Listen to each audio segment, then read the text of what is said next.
നമ്മൾ ഭീകരവാദ കേന്ദ്രങ്ങൾ മെഷേർഡായിട്ട് ആക്രമിച്ചു, അത് അവിടെ തീർന്നു, അതുകൊണ്ട് സീസ് ഫയർ. ഞാൻ ചോദിക്കട്ടെ, ഇന്ത്യയുടെ സാങ്കേതിക ശക്തി, സൈനിക ശക്തി, സാമ്പത്തിക ശേഷി പാകിസ്ഥാനിലെ ഏതെങ്കിലും ഭീകര കേന്ദ്രം ആക്രമിച്ചുകൊണ്ട് തെളിവാക്കപ്പെടേണ്ട കാര്യമുണ്ടോ?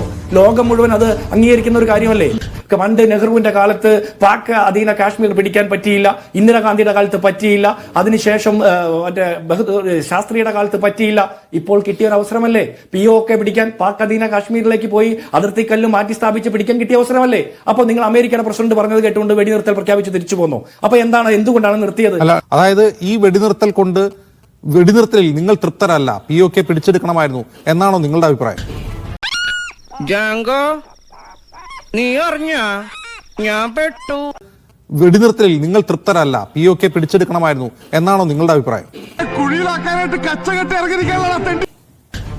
വെടിനിർത്തരുതായിരുന്നു, ഇത് മുന്നോട്ട് കൊണ്ടുപോയി POK അറ്റാച്ച് ചെയ്യണമായിരുന്നു, അങ്ങനെയാണോ കോൺഗ്രസ് ഉദ്ദേശിക്കുന്നത്? അവന്റെ അമ്മയുടെ വീടിന്റെ തൊട്ടടുത്ത് തന്നെ എന്റെ വീട്, എന്നിട്ട് അവൻ എന്നോട് ഇങ്ങനെ പെരുമാറണേ? അല്ല, ഞങ്ങൾ അങ്ങനെ പറഞ്ഞില്ല. സമാധാനമായ